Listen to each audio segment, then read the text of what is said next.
Iran के missile हमलों के बाद इजराइल को जुलाई के अंत में 3 बड़े झटके लगे हैं। खबरें ऐसी जिन्हें देखकर नेतन्याहू के पैरों तले जमीन खिसक जाएगी। उनके कमांडरों के भी रोंगटे खड़े हो जाएंगे। इजराइल में हुआ है एक ऐसा जासूसी कांड जिसने नेतन्याहू और उनके पूरे वॉर कैबिनेट को हिला कर रख दिया है। ईरान के जासूस ने इजराइल का सबसे बड़ा सीक्रेट लीक कर दिया है। इसके अलावा 2 ऐसी खबरें जिसके मुताबिक इजराइल की सेना और उसकी खुफिया एजेंसी मोसाद में इमरजेंसी के हालात बने हुए हैं और अब इजराइल तलाश कर रहा है कि सेना में है कितने गद्दार।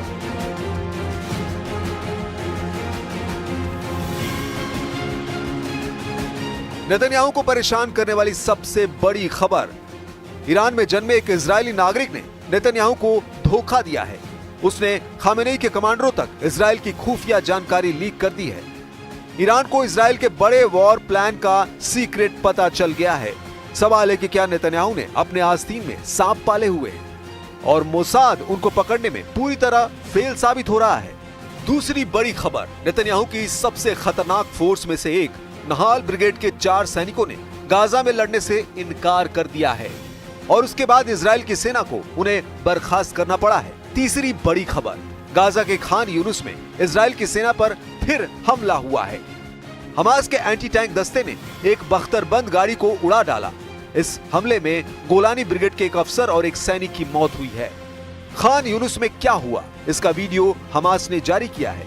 इस वीडियो में देखिए, हमास के एंटी टैंक दस्ते का एक लड़ाका अचानक सुरंग से बाहर निकलता है। उसके हाथ में विस्फोटक है और फिर वो इजराइल की बख्तरबंद गाड़ियों की तरफ बढ़ता है। ये इजराइल की नेमर बख्तरबंद गाड़ी है।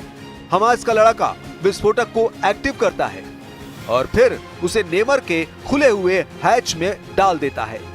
जब तक वो पीछे पलटकर भागता है तभी एक धमाका होता है। इस हमले में इजराइल की गोलानी ब्रिगेड के एक अफसर और एक सैनिक की मौत हुई है, जबकि एक सैनिक बहुत बुरी तरह जख्मी हुआ है। खान यूनुस का इलाका अब हमास का हंटिंग ग्राउंड बन चुका है और यहाँ इजराइल की फौज जूझती हुई नजर आ रही है। आगे की खबर तो नेतन्याहू को और ज्यादा परेशान कर देगी, क्योंकि इजराइल के एक नागरिक ने नेतन्याहू के वॉर प्लान में पलीता लगा दिया है और इसे मोसाद और नेतन्याहू के युद्ध की तैयारियों को बहुत बड़ा झटका माना जा रहा है। इजराइल में ईरान का जासूस पकड़ा गया है जो इजराइल का ही नागरिक है, लेकिन इसकी पहचान गुप्त रखी जा रही है। इजराइल की मीडिया में छपी खबर के मुताबिक ईरान के इस जासूस ने तेहरान में ये जानकारी मई 2025 में ही पहुंचा दी थी कि इजराइल ईरान पर हमला करने वाला है। ईरान के इस जासूस ने तेहरान में बताया कि इजराइल परमाणु अड्डों पर कमांडो ऑपरेशन की भी तैयारी कर रहा है। ईरान के इस जासूस ने बताया कि इजराइल के ड्रोन अजरबैजान के रास्ते ईरान पर हमला कर रहे हैं। ईरान के इस जासूस ने बताया, जब 1 अक्टूबर 2024 को इजराइल पर मिसाइल फायर की गई तो उसका टारगेट इजराइल का खुफिया मिलिट्री बेस नेवातिम भी बना था। ईरान के इस जासूस ने बताया कि ईरान का एक सैनिक इजराइल को खुफिया जानकारी दे रहा है, यानी ईरान में मोसाद नेटवर्क को भी इस ईरानी जासूस ने एक्सपोज कर दिया। इजराइल का ये नागरिक ईरान में पैदा हुआ था और 1999 में इजराइल आकर बस गया था, लेकिन 10 साल बाद उसका फिर से ईरान से संपर्क शुरू हो गया और तुर्की यात्रा के दौरान वो ईरान के जासूसों के संपर्क में आया और वहीं से इस जासूसी कांड की शुरुआत हुई। इजराइल में ईरान के जासूसी की तादाद एकदम से बढ़ी है और इजराइल की खुफिया एजेंसियों ने पिछले 1 साल के दौरान 24 से ज्यादा ऐसे जासूसों को पकड़ा है जो ईरान के लिए काम कर रहे थे। यही वजह है कि ईरान ने जब 13 जून को इजराइल पर जवाबी अटैक किया तो उसकी मिसाइलों ने बहुत ही सटीक तरीके से राजधानी तेल अवीव और हाइफा जैसे अहम शहरों को निशाना बनाया और बड़ी तबाही को अंजाम दिया।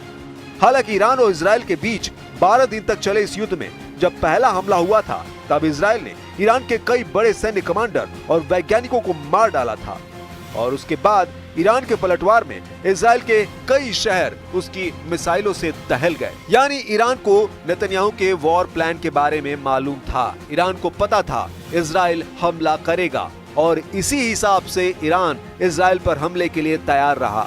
शुरुआती झटके खाने के बावजूद ईरान के पलटवार ने व्हाइट हाउस को भी हैरान कर दिया और 12 दिन के अंदर ही डोनाल्ड ट्रंप को सीज फायर कराना पड़ा। अब नेतन्याहू के कमांडरों को शक है कि इजराइल में सैकड़ों ऐसे जासूस हो सकते हैं जो ईरान की खुफिया एजेंसियों के लिए काम कर रहे हैं और इजराइल के सीक्रेट ठिकानों की जानकारी लगातार तेहरान पहुंचाई जा रही है। यह ऐसा मोर्चा है जो दीमक से लड़ने की तरह है और ये जंग आसान नहीं है, क्योंकि इजराइल में ईरान के जासूसी नेटवर्क की पैठ अंदर तक आने लगी है। नेतन्याहू को इस वक्त न सिर्फ जासूसों से लड़ना पड़ रहा है, बल्कि अब इजराइल पर गद्दारों का भी डबल अटैक हुआ है। गद्दार ऐसे जो गाजा में चल रहे युद्ध को बीच में छोड़कर भाग रहे हैं। गाजा के फ्रंट से कई ऐसी खबरें जो या तो नहीं आ रही हैं या तो बहुत देर से आ रही हैं।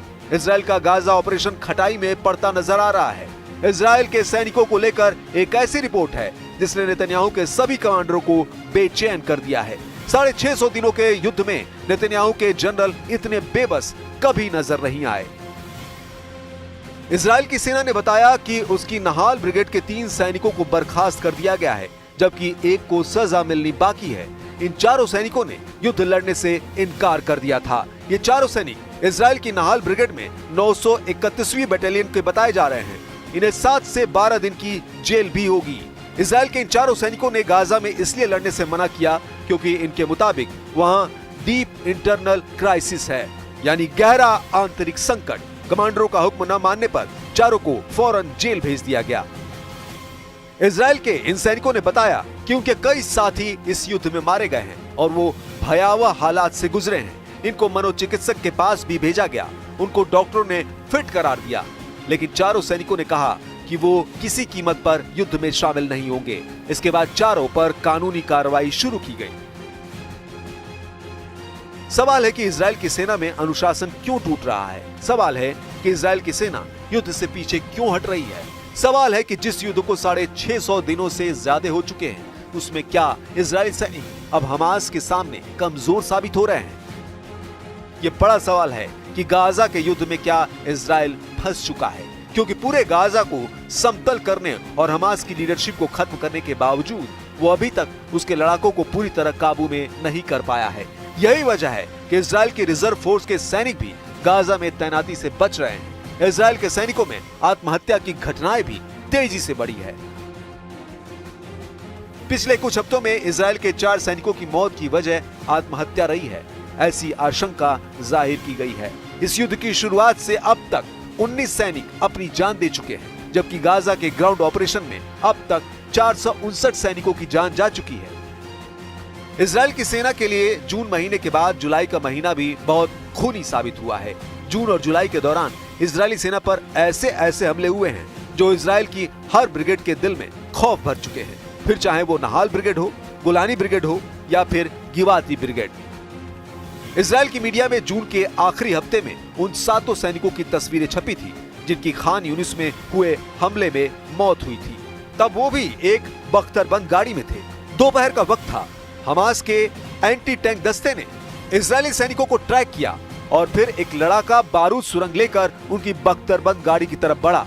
उसने करीब पहुंचकर बख्तरबंद गाड़ी में एक विस्फोटक डाला।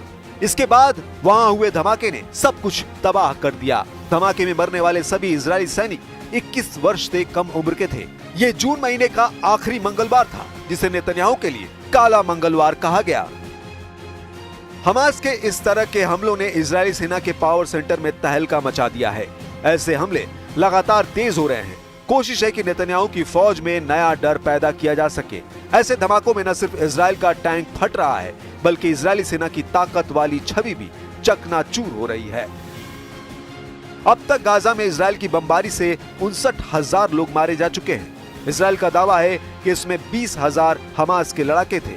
वहीं गाजा में ऑपरेशन के दौरान इजराइल के अब तक 459 सैनिक मारे जा चुके हैं। गाजा में इजराइल की सेना पर हमले तेज हो रहे हैं। गाजा में इजराइल की सबसे खतरनाक मशीन यानी उसके टैंक और बख्तरबंद गाड़ी आसान टारगेट बन रहे हैं, क्योंकि हमास के एंटी टैंक दस्ते अब भी गाजा में कई जगह एक्टिव हैं। लगातार हमलों के बीच नेतन्याहू भी बहुत ज्यादा प्रेशर में है, क्योंकि बहुत से बंधक अब भी हमास के कब्जे में हैं।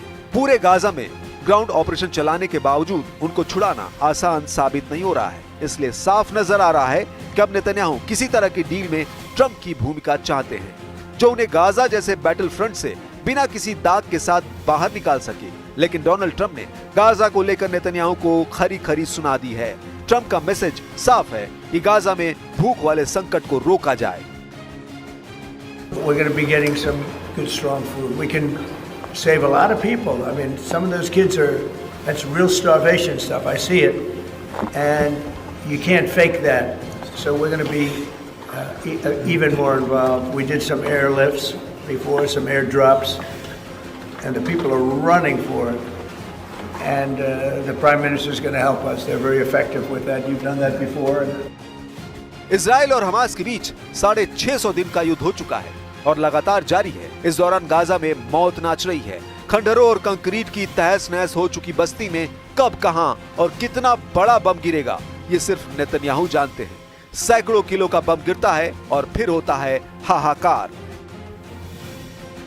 12 महीनों का युद्ध और अब तक 59,000 लोगों की मौत। गाजा में मौत का मीटर चलता जा रहा है। इजराइल का ग्राउंड ऑपरेशन। 59,000 लोगों की मौत के साथ सवाल है कि इस युद्ध को जीत कौन रहा है। गाजा में हालात बहुत ज्यादा खराब हैं। वहां लाखों लोगों के सामने भूख का संकट है। खाना मिलना मुश्किल हो रहा है और इजराइल की बमबारी के साथ साथ यहां पर भूखमरी से मरने का खौफ बढ़ता जा रहा है।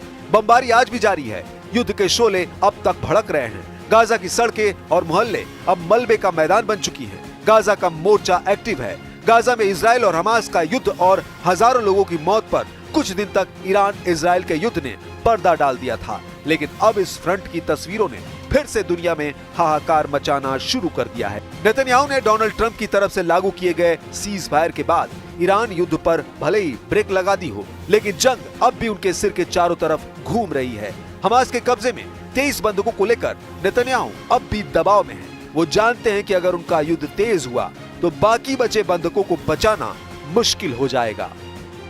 नेतन्याहू का ईरान के साथ सीज फायर जारी है, लेकिन ईरान और इजराइल के बीच युद्ध विराम कब तक रहेगा, इसका खतरा बना हुआ है। लेकिन युद्ध का खौफ अब उस लेवल पर पहुंच चुका है जहां से नेतन्याहू या डोनाल्ड ट्रंप दोनों उसे कंट्रोल नहीं कर पाएंगे।